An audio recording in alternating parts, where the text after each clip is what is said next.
Every pore has a story, some filled with love, some with pain, but all of them deserve hope. Welcome to Tales of Hope, voices for the voiceless, hope for every pore.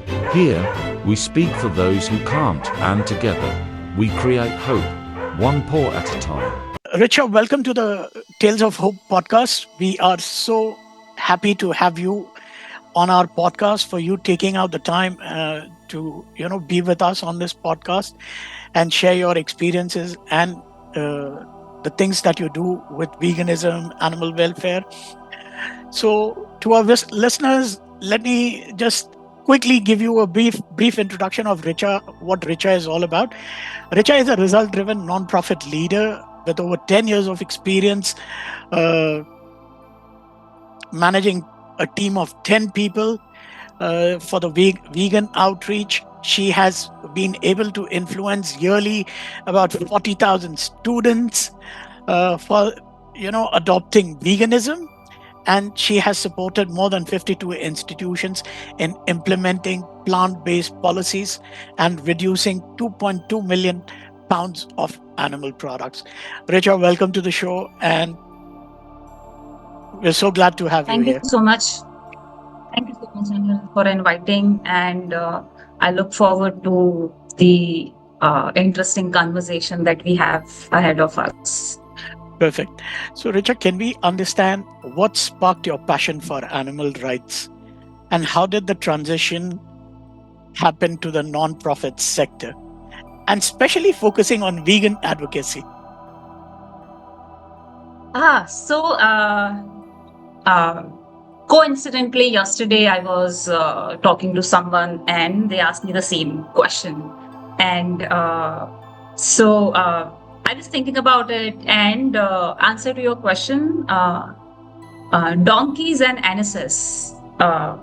Donkeys um, inspired me to do more for animals. I'm from Gujarat, Vadodara. It's a small city, and I don't know. Somehow, when I was a kid, we had a lot of donkeys in our area. And what donkey owners usually do is they tie ropes to their feet, two of their feet together. And usually the ropes are made with cotton thread. So whenever there is rain, the cotton thread starts becoming tighter and tighter. And eventually the ropes start cutting the flesh and the bone of donkeys. Sometimes these donkeys keep walking, dragging these injured feet for days. And whenever I see one, the first thing that I usually did was calling the nearby shelter. And then I keep following the donkey until the ambulance come, and then I help those people to ensure that they get the donkey.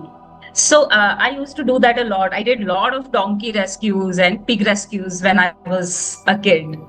I think this came to me from my father. He was an amazing person, very emotional, beautiful soul. He loved animals. When we were kid, he used to make what we call it in Gujarati lapsi, sort of a porridge, sweet porridge, for pregnant female dogs, because they need a lot of nutrition during that time. And that's how I think I learned to love animals.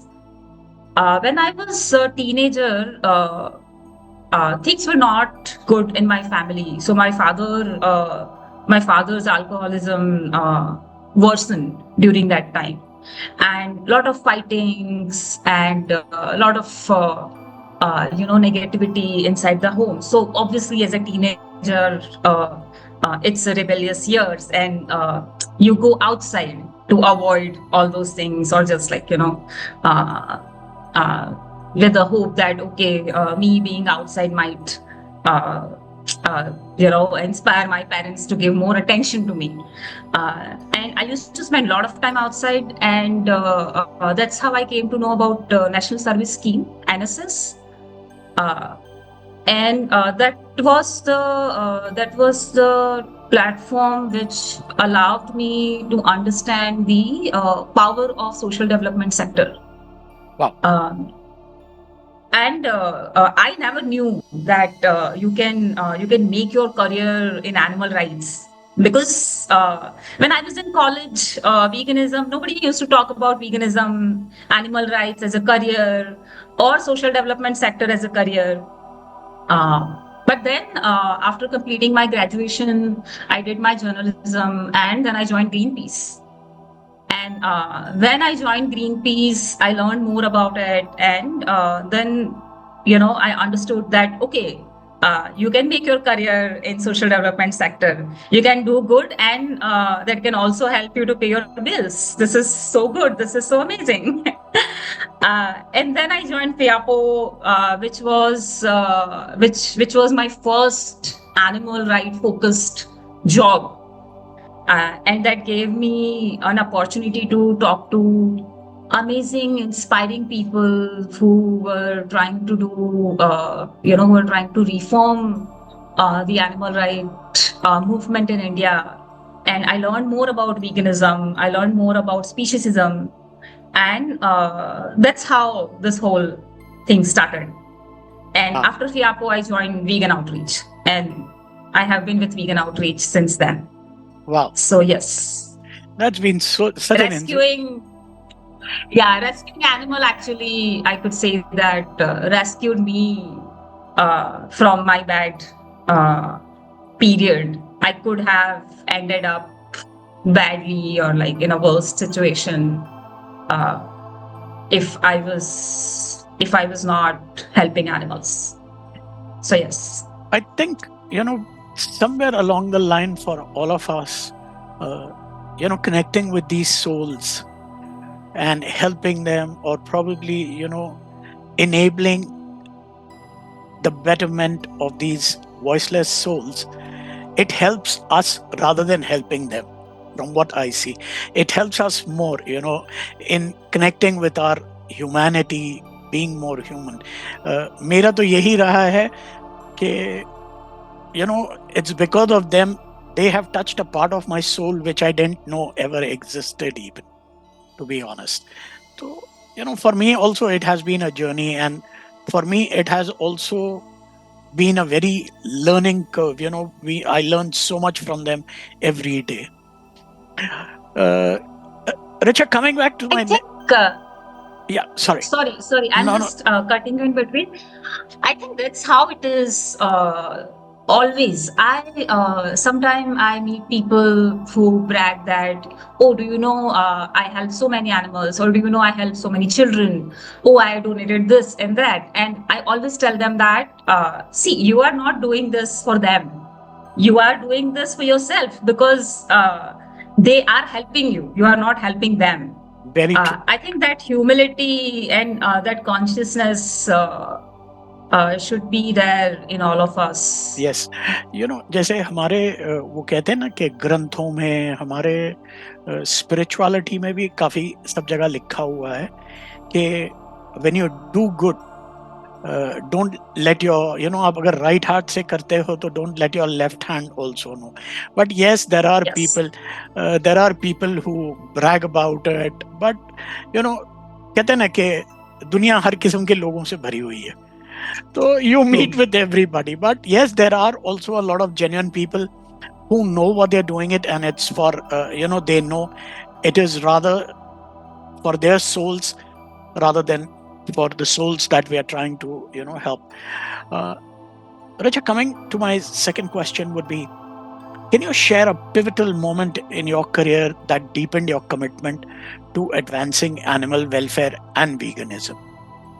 आपने काफी कुछ बताया, but there has to be a pivotal moment, that actually changes you to, yes, this is what my soul calling is. I think, honestly, Anil, I'm a kind of person. So as I've said that I had a lot of difficulties in my growing years. And when you have that, you can't really focus on what you want to do. So, and your sole focus is on survival. Like you just want to survive. And I think up until I joined vegan outreach, I just took it up what was in front of me. But maybe universe was, trying to steer me uh, in the right direction, or in the direction or somewhere where I belong. But I honestly jumped at what was front of me. So I got Greenpeace opportunity. I took it up. Then I got FIAPO opportunity. I took it up. But after I joined FIAPO, my job was to investigate dairies in Rajasthan. So Right. when I joined Greenpeace, I was not a vegetarian. So I Okay. born in a vegetarian family. We had this environment in the house that if there is a cooking show going on the TV, and if the chef is cooking meat, then immediately my grandmother changed the channel, saying that, oh, we can't watch this. This is so bad. You can't say egg in the house. It's like you have to bring Ganga Jal and clarify everything, cleanse everything. Yeah, uh, so when I went in the college, I started eating eggs and meat. So I was vegetarian, then I became non-vegetarian. And now when I'm saying this, or anytime when I'm sharing this with anybody, I feel that how ignorant I was. I was at one side rescuing animals, and on the other side, I was consuming farm animals. I was like practicing speciesism left and right. And I didn't even know that I was doing something wrong. So when I was in Greenpeace, I was non-vegetarian. Then I joined FIAPO. I became vegetarian. I was not vegan when I was in FIAPO. And after the first 3 months of me joining FIAPO, I got this assignment of visiting dairies in Rajasthan. We were doing an investigative report. And I visited more than 100 dairies from 4 major cities of Rajasthan. And that was the eye-opening incident, or like pivotal moment for me, because the horror I saw during my visits in all these dairies, I can't explain it in words.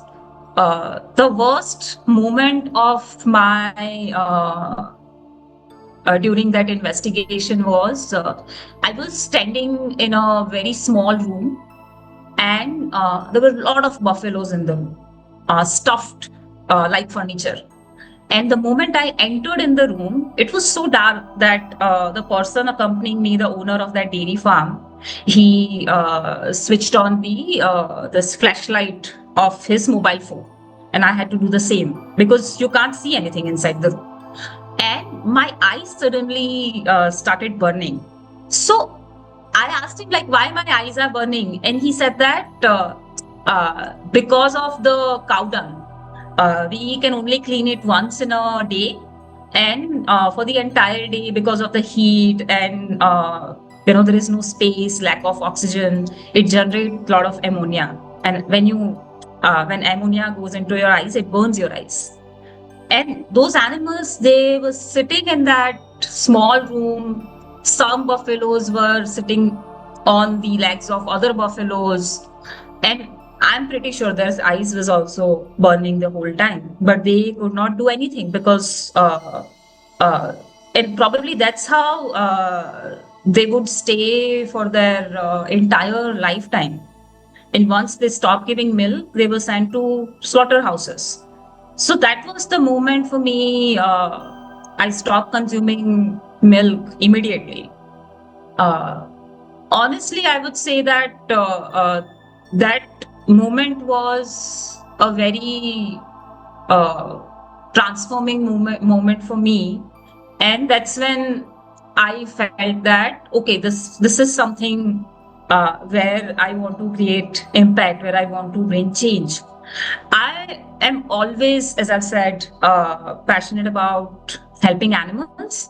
Uh, but during my work and years with NSS, I was also interested helping children. And this is my theory, this is my belief that children and animal are two most vulnerable groups. They always suffer in in any human, non-human made catastrophes. So if there is a flood or if there is a war, these are the two groups. They have no say in it. They can't do anything about it. They are completely dependent on adult or other people. And I really wanted to do something for them. So up until last year, my efforts were divided between these two groups. I am also helping a couple of non-profits who work for children. But that dairy investigation was definitely a strong point where I felt that yes, I want to do. I want to bring change for animals. I think, when you were talking about this, it took me back to my childhood. Because I remember, okay, I've been a vegetarian for almost 35 plus years now. But, it took me back to my childhood days where we used to go in the morning and get the milk and everything from these,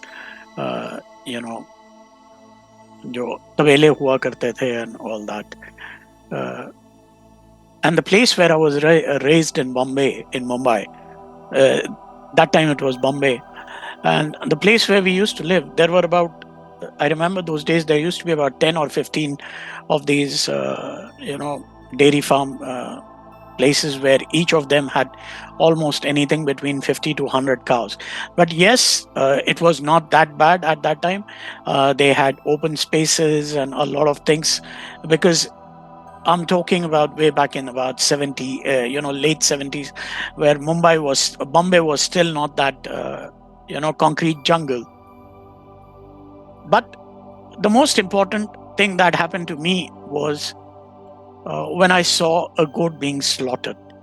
And from that day onwards till today, I have stuck not to satisfy my palate with somebody's meat or something. And so that's how it has been for me and for my family even. But what you mentioned about the state of the dairy farming in India, I think it is very sad. And, we need to create more awareness of the state of these buffaloes and cows, how they are treated in the stables. We really need to do something. Coming back to what I would ask you, you've had a vegan outreach and animal advocacy, which you've been doing, which is your favorite thing. Can we understand? You've led one of India's largest college outreach programs. What has been the most rewarding part of inspiring students to go vegan?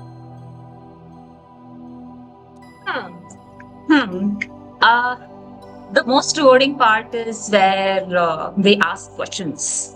Okay. Each conversation that you do with them, and at the end of conversation, you inspire critical thinking.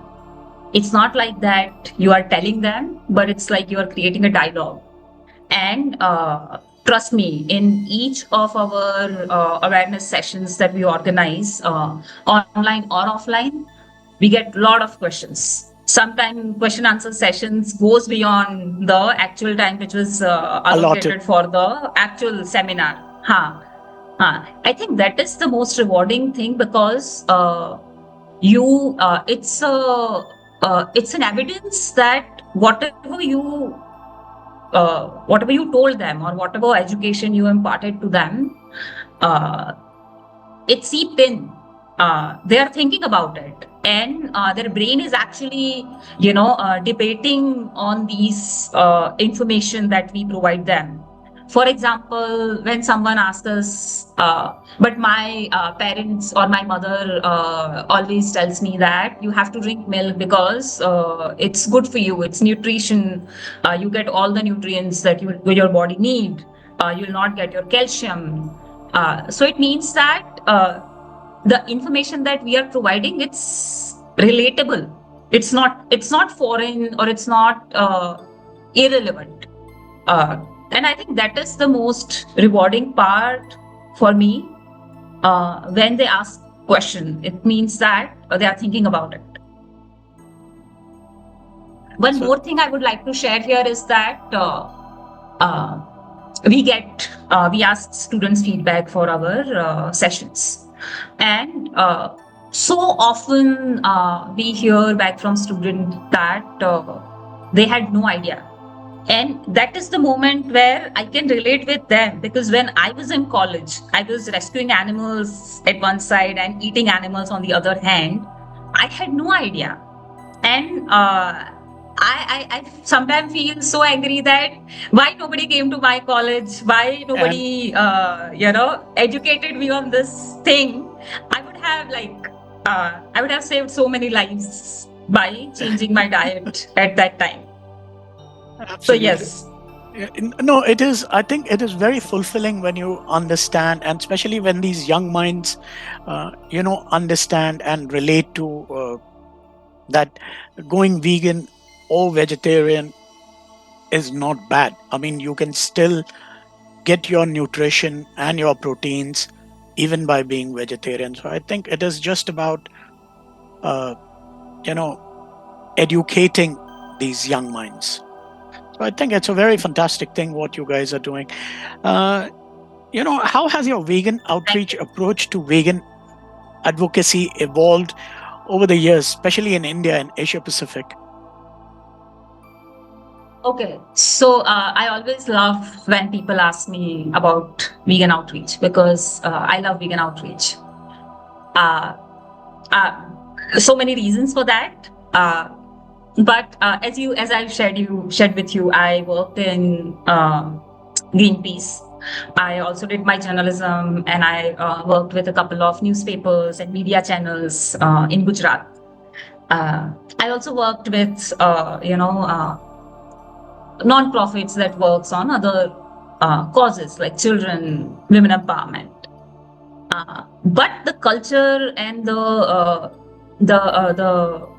the leadership that I have seen in vegan outreach, I haven't seen anywhere else. Wow. It's like, yeah, I mean, before I joined vegan outreach, I never felt that I belonged here. It's an important feeling, right? Especially for someone who always felt that I don't even belong in my family. So it's like finding a second family uh, For yourself. that understands you. Ha ha. It's an amazing organization. Jack Norris, the founder of Vegan Outreach, amazing person. My boss, Alex, she is so good. Whenever I speak to her, so positive, and she inspires me to do a lot. The team that I have, amazing team, so dedicated people. Uh, and these are some of the reasons I love vegan outreach. Uh, and this also reflects in the approach, in the external approach, in the strategies or in the programs that VO creates. So we are very welcoming. Our philosophy is welcoming philosophy. We feel that we believe that everyone should be welcomed to the vegan movement, even if someone who is not vegan, because none of us born vegan, right? We all became vegan, and it was a journey. So we respect that journey. We have one meme, it's a cheese meme. Some people don't like it, but I like it. It says that, okay, you love cheese, you can't leave it, then don't leave it. Leave everything else. But don't let that one thing stop you from being vegan, or Right. stop you from doing what you can do. And Right. I think that's the approach we all need in vegan movement in India. I have seen I spoke to people now and then who are not vegan, or who are vegetarian or non-vegetarian. it tells me they have a very negative feelings towards vegans. I'll not say all of them are like that, but I came across some people like that. And I think the way we try to communicate veganism to non-vegans, we should change that, because it's not helping. We should be more empathized. We should be more welcoming, just like vegan outreach. And that's how we'll be able to change the perception that people have about veganism in India. As long as our strategic approach is concerned, effectiveness is very important for us. Uh, I believe that we are an organization with utmost humility. So if we learn that any of our approach or program or tactic is not effective enough, then we have the courage to accept that, saying that, okay, we thought that this would work, but it did not. So we are happy to change that. The unique perspective that vegan outreach brings to the vegan advocacy movement in India is that culture specific, country specific approach. So I think the problem, or not the problem, but the pattern that I have observed is that most vegan advocacy organizations programs are mirroring the Western learning of veganism. And India is a very dynamic country. In fact, every country is a dynamic country, and you can't just copy paste. You have to offer relevant information, right? Otherwise, people will feel that, oh, this is not something that is relevant to me, that concerns us or relevant to me. This is happening in the US. We don't have to follow it because we are not the US. And I think that that perspective we try to bring in vegan outreach. So if you look at all our programs, whether it's Food Planet Health awareness sessions, which is our college outreach program, or our 10 Weeks to Vegan series, or Green Tuesday initiative, all our programs reflect that. Yeah. So let me give you an example of 10 Weeks to Vegan program. We offer 10 Weeks to Vegan program in 2 languages, Hindi and English. We also offer 10 Weeks to Vegan program. We have a tailored content for vegetarian and non-vegetarian, because we understand that journey for both type of people is very different, and you have to offer information that feels relevant to that, and that's how you will be actually truly be able to help people in their transition. And this is not for India. We have 22 versions of 10 Weeks to Vegan program. Wow. For 18 countries. So, and in their own language. So it's not like that we are sending emails or sharing resources in English. We try to create these resources, these email series in a language that people understand, or at least people feel connected with. Right. So that is the unique perspective or value that vegan outreach brings to the vegan advocacy movement in India and Asia and globally. One more thing I would like to add here is that we believe in what we do. So there are big organizations and big groups with claiming a lot of numbers that we have created these many vegans, we have created these many vegans, saved this many animal lives. We don't do that. We are very mindful about the data and the impact that we report and the data that we use in our communications, because that's how vegan outreach has built its reputation. And that's why we have, supporters and donors who have been with us for last 3 decades. Wow. That is something that I really value of vegan outreach. and we don't change. We don't change that. So, for example, lot of organization and groups have started doing corporate campaigns, securing cage-free commitments because that's where the money is, that's where the funding is. Uh, but we are still creating, vegans. We are even in small numbers. We are steady and we do not deviate from what we are doing. So we don't compromise on our values because there is more resource or funding in that specific area. Area.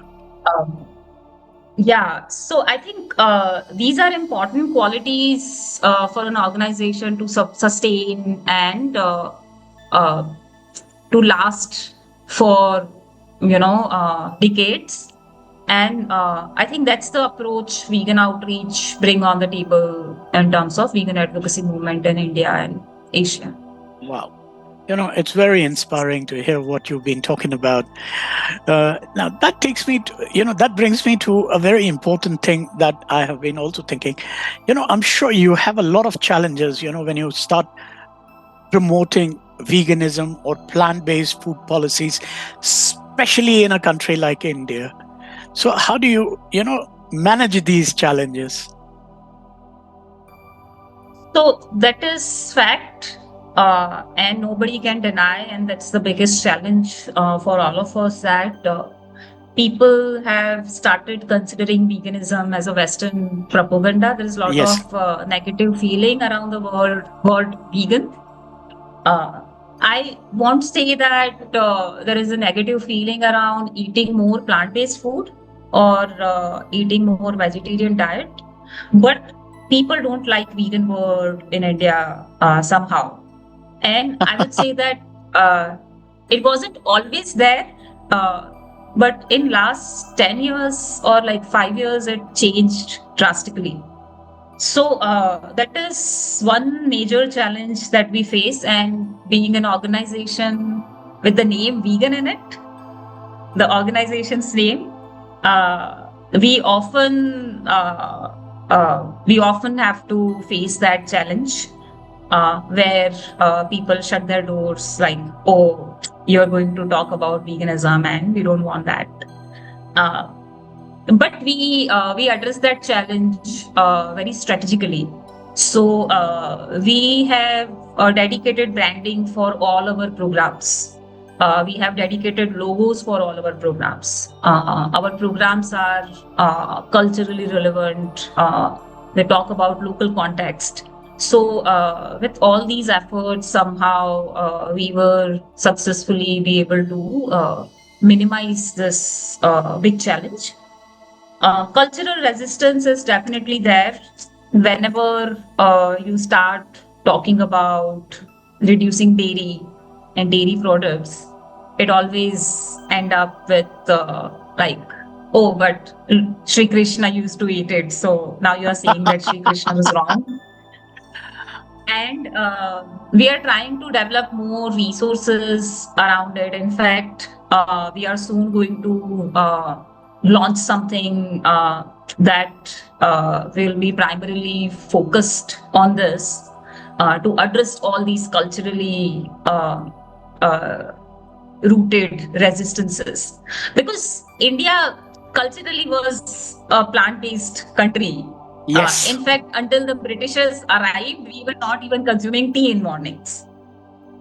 So I think there is a strong need to bring that narrative back, make people understand that you are not doing something different. You are just going back to your culture. Your culture was misinterpreted to you, and we are bringing back that narrative in the picture.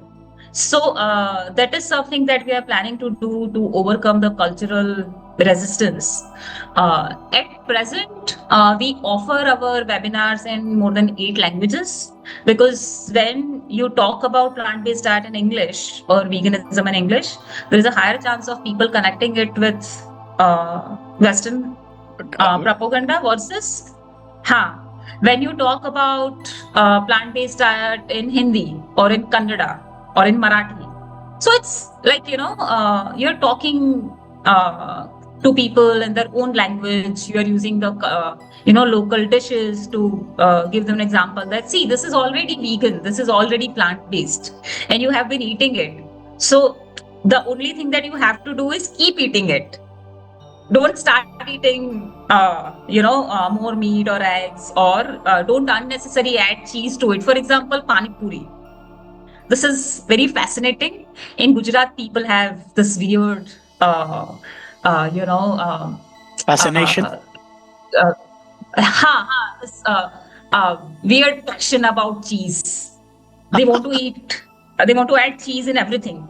So I go there whenever once a year, and I saw there was a pani puri stall, and there was an option of cheese pani puri.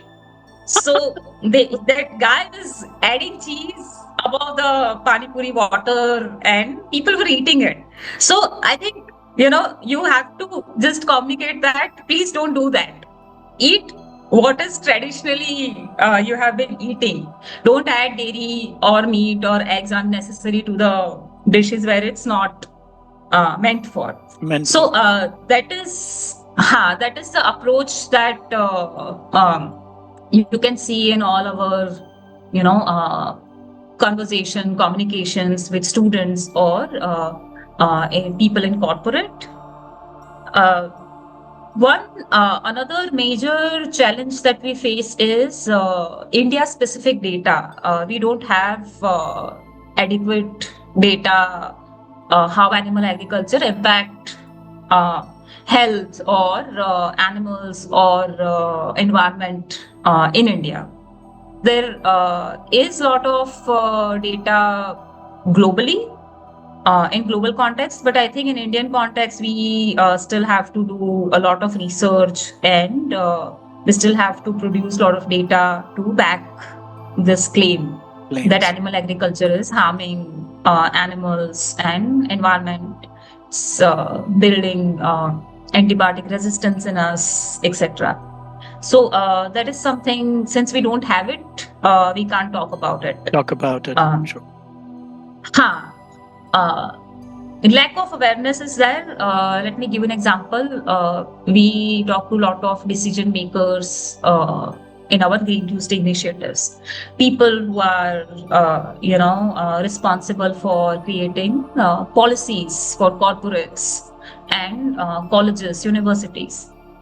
Most of them don't know the connection between animal agriculture and its impact on environment and health.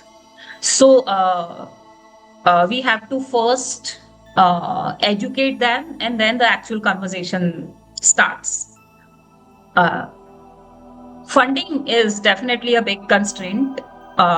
Sadly, majority of the funding for a vegan advocacy movement in India comes from outside of India. India, yes.